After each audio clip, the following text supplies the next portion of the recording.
Welcome to this virtual professional development experience. Today's topic is what's the deal with Google anyway? This is meant to be an introduction for people who are not exactly sure what is involved with Google, maybe the extent of what's available. Want to get a background or overview. As you can see, my skills do not always tend towards the visual art design, spectrum. But what I'm trying to do here is to show that one of the important things about the Google set of apps is that they're all based on a cloud. That is, they all are based on a server that's running somewhere, and so that the files and the documents and the projects that you create with Google, they're always going to be available on that cloud, no matter whether you're running what looks like some sort of smartphone or what looks like some kind of laptop here, or perhaps you're running some sort of looking like a tablet device, and this is clearly a desktop computer. But they're all plugged into the cloud, whether it's by a Wi-Fi signal or maybe your 3G signal with your phone, or even if you're hardwired with your computer. So they can all access those docs basically 24/7 anytime that you have an internet connection. So that's one of the things that's powerful about Google. It's kind of a start to explaining it, but it's only one of the things. The other thing that you could imagine is that in the old days you'd be working with something like a Microsoft Word file or a Excel file or perhaps a PowerPoint presentation, and there are all kinds of things that could go wrong with those. You can imagine that you might leave the file at home. It might be on your home computer, okay, or you're getting ready to start a lesson with a file and you realize that it's a different version than you had last finished, okay, and that the most recent version is actually on another computer somewhere where it's inaccessible. So that's something that you don't experience with Google, because the latest version of each file or project that you're working on is always there. And it even includes a function where you can go back to previous versions, basically for the life of that document. So what it's done is really taken the guesswork and the error potentiality out of working with files. Okay. The other thing that you can imagine is that with an old Microsoft Word document or other document, file, PowerPoint, etc., is that if you tried to give that file to someone and they were just to download it on their iPhone or their Android phone or some other device that you have no idea what that device might be, chances are they're not going to be able to even see it in a lot of these cases. That's why when we post things for parents or for students, we always want to make sure that they're PDF rather than Microsoft Word, because a lot of people don't have Microsoft Word or the Microsoft Office suite. So one of the things about Google is that as long as you have an internet connection, you'll be able to read any sort of Google file. It's basically what you call platform agnostic. It doesn't care what kind of operating system that you're running, what kind of device it is, how small it is, how big it is. It will always run if you're able to use a web browser on that device, which is basically any device that we have now. Okay, so those two features are pretty important features, and yet they don't totally encompass what Google is capable of. Google apps. I guess the third thing that I'll mention really briefly, but is probably the most important for us in the classroom, is that they're incredibly collaborative, and they allow students the opportunity to create and to share work that they do in a really barrier-free way. So whereas a Word document is really not meant to be shared, and it's not meant, for the most part, for people to be working on it at the same time. A Google document is set up so that you can invite someone just by knowing their Google email address, of which all of our students have one, you can invite someone to that document, and immediately you can see that person join you in the document, kind of in a barrier-free way. You can be working on it together. You might, you can see with color signals like who is in that document with you, what are they doing right now. If you have questions, you can ask it within the document. You can even be collaborating with someone in another classroom or another school, as long as they're within the same walled garden of Fairfax County. So it really reduces those barriers for collaboration, and in fact real-time and simultaneous collaboration, which is really, really cool. As a teacher for 4 years using Google Docs, that is magic with students. Okay, so that's sort of a brief introduction that kind of tries to explain 3 things about Google Apps that make them somewhat powerful.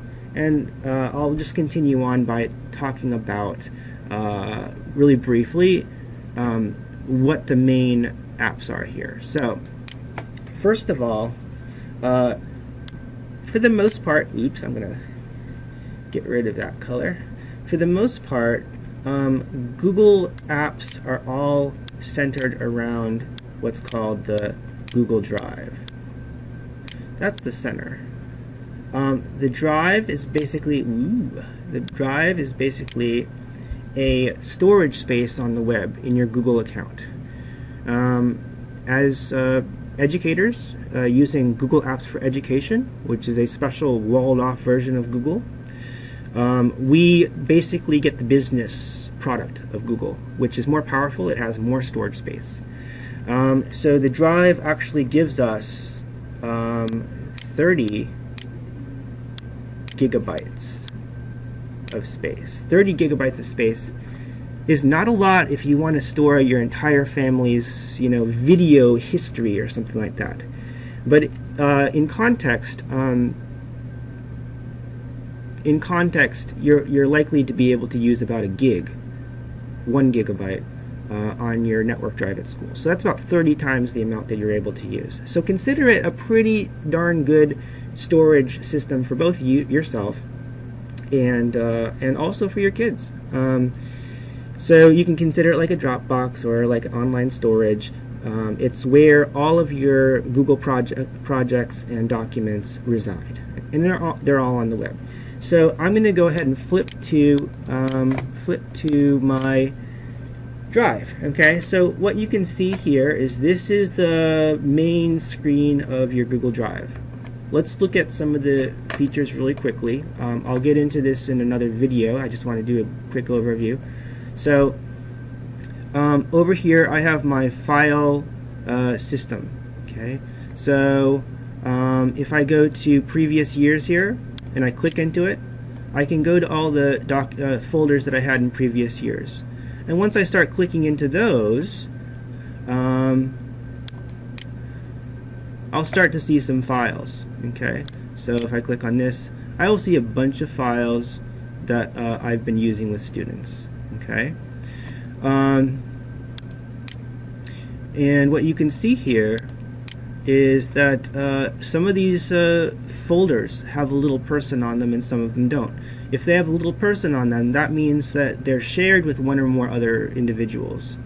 So that gives me a pretty clear representation of which folders. Now, a lot of the stuff inside these folders are shared, but I haven't shared like the overall big folders here. So you don't see a whole lot of little people on these, just on this one right here. But yeah, so that tells you that sharing files and documents and folders with people is a big part of it. Okay. The other thing that I can do in my drive is to create new files. Okay, so I could certainly create a new folder in my organizational system. Okay, I could upload a file from my computer, maybe a movie file or an image file, or maybe even a Microsoft Word document that I want to convert to a Google Doc. And then down here I have some of the basic types of Google apps. The first one is Google Docs, and has like this sort of blue text icon, and that's essentially a version of Microsoft Word. Google Sheets has this kind of spreadsheet like green icon, and Sheets is basically a version of Excel spreadsheets to work with information and data but it can be used for other things with students as well. Actually, some fun things you can do with students. Google Slides is the Google version of PowerPoint. So it's basically a presentation. These presentations are very easy to post online.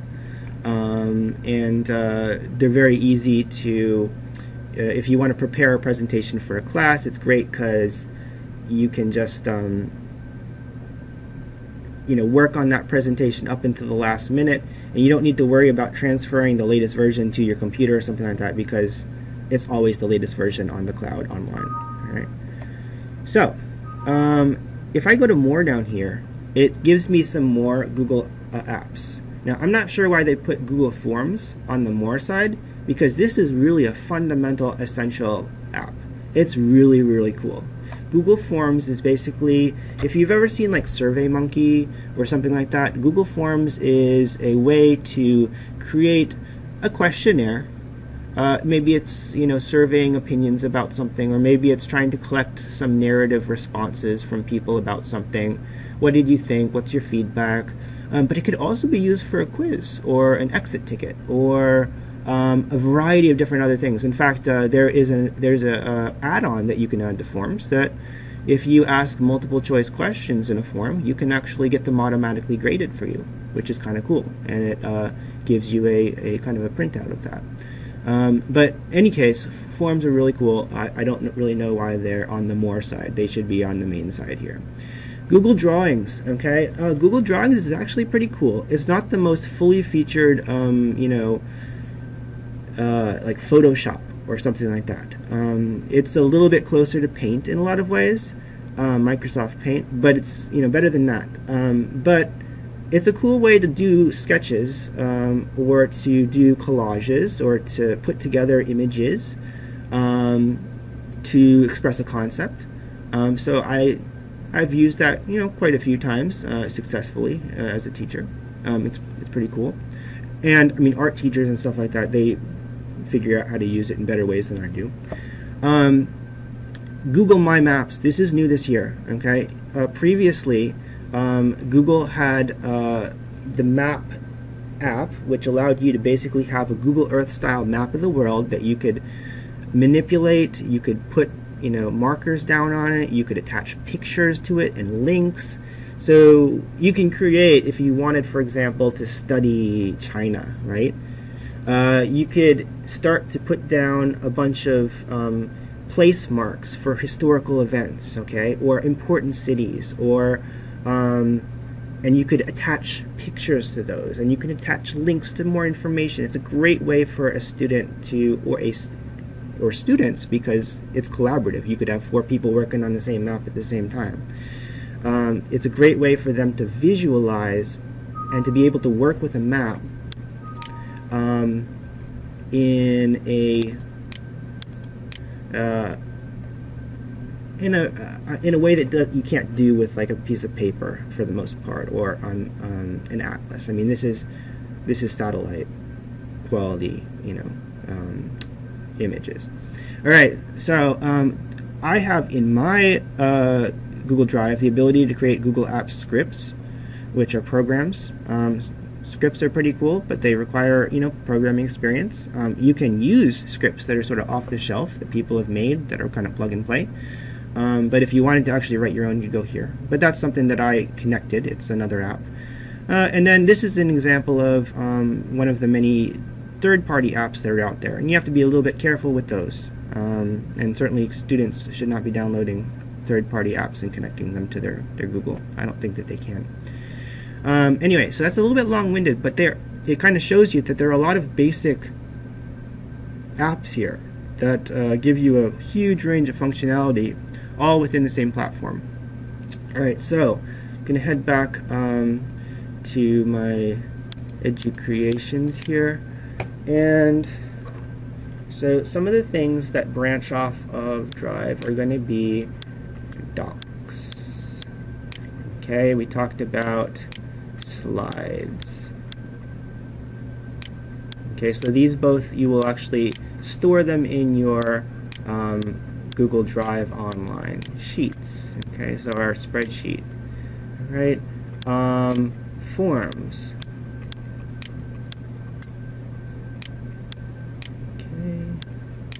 And what else was there? There was drawing. Oops.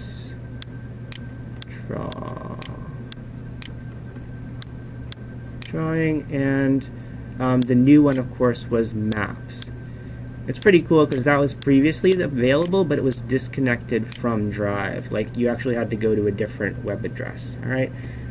So those are basically the most common features. Now, I'm just going to mention a couple more. First of all is Classroom, and that's something that everybody should be familiar with. So Classroom is not in your Drive, but it interacts with the files in your Drive. Classroom, Google Classroom, is basically a layer, an interface on top of Google Docs that allows you to automate the process of distributing Google assignments. Distributing, for example, Google Docs to 30 students or 150 students or however many it might be. It also automates the process of those students turning in the assignments. So all they need to do is just click on a button and say, my doc is finished, it's ready for grading. If they didn't do a Google Doc or a Google app as the way to do their assignment, maybe they did something else online, or maybe they actually used Microsoft Word or PowerPoint or something like that, Photoshop even, right? Google Classroom will allow them to attach those documents and submit them just like they were submitting a Google Doc assignment. And the teacher will receive a very clear table of those students who have turned in the assignment and those who have not. Google Classroom also includes a stream for posting assignments over time. So you might have several assignments going back in time. Okay, they'll be persistent. They'll continue to be there. So basically, what it allows you to do is say, I want this Google Doc that I made to be distributed to everyone. When they're done with it, I want them to be able to click submit, and I'll get those files back from them, and they'll be really easily available, readable, and I can actually grade them in the Classroom app. So it's pretty cool for teachers. Now, granted, one of the things about Google is that students are able to really do a lot of different things that they want to do, and Classroom kind of simplifies that to a certain degree. It makes it like sort of an assignment distribution system for teachers. So it makes it easier for teachers, and sometimes somebody might argue that it takes away a little bit of the opportunity to become proficient with a really cool creativity suite like Google that the students could become proficient with. But there are so many benefits for using Classroom. I highly recommend it anyway. But just be aware that it sort of simplifies the process for students a little bit, because we always want to give them that that experience with the latest technology and modes of production, modes of communication, modes of sharing. That very likely will be the way that things happen when they graduate. All right, so Classroom is one definite thing that exists outside of the Drive. All right. Another thing that exists outside of the Drive is YouTube. Now, YouTube,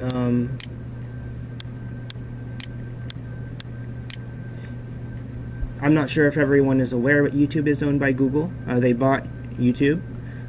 So they are basically an app inside of Google, just like these others, which means that as a FCPS teacher, you have the option to get a YouTube account, which is fcpsschools.net, through your Google account.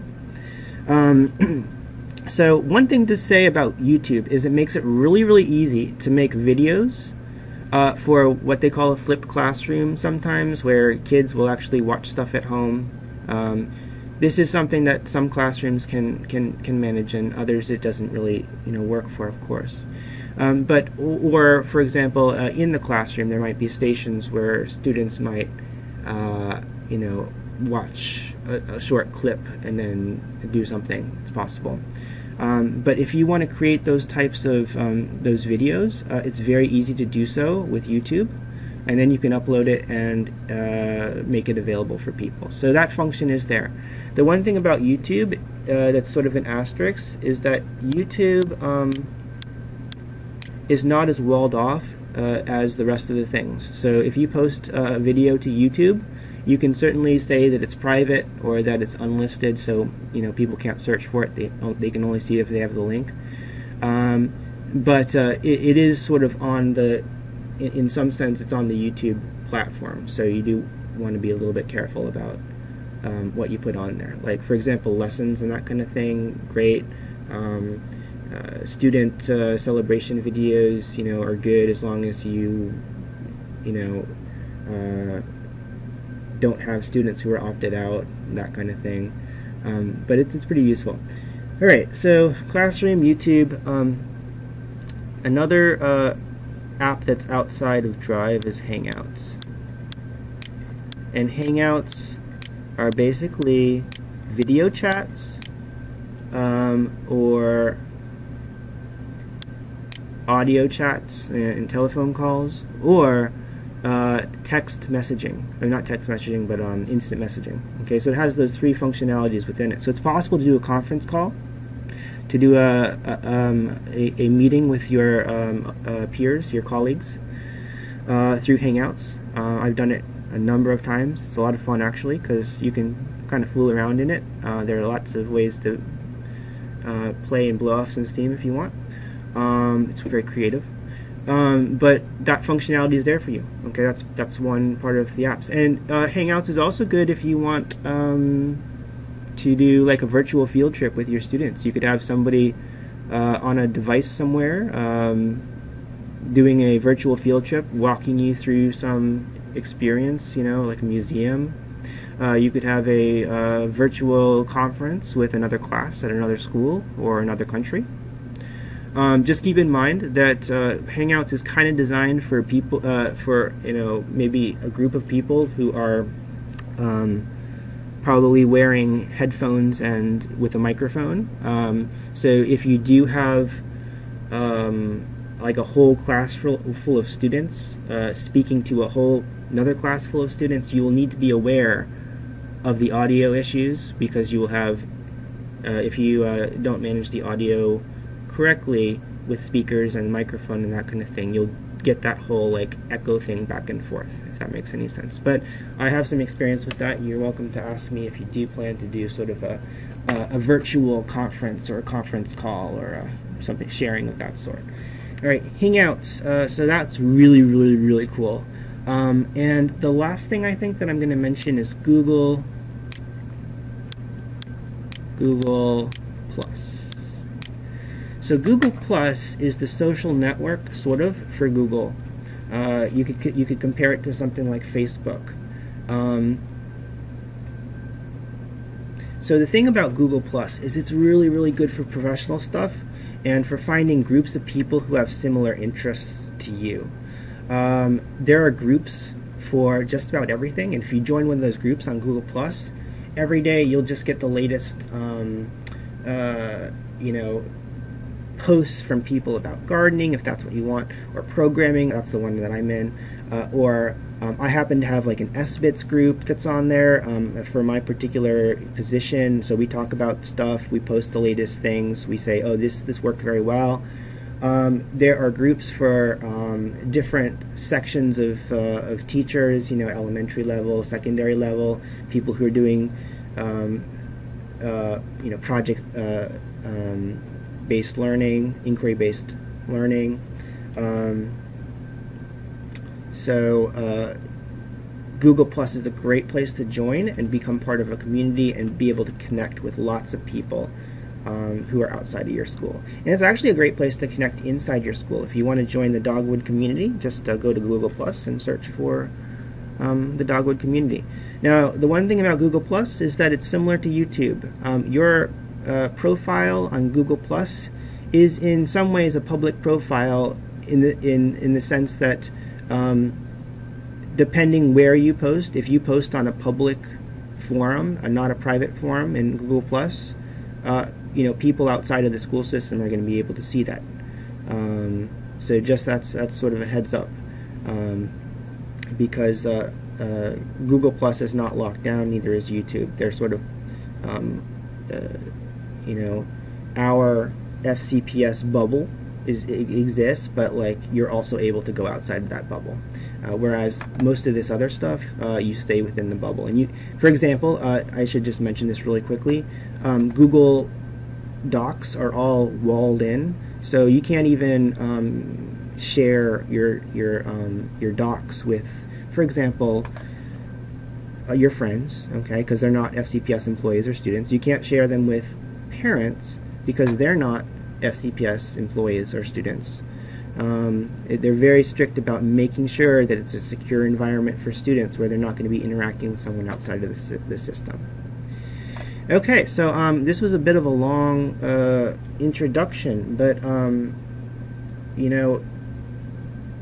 Google Docs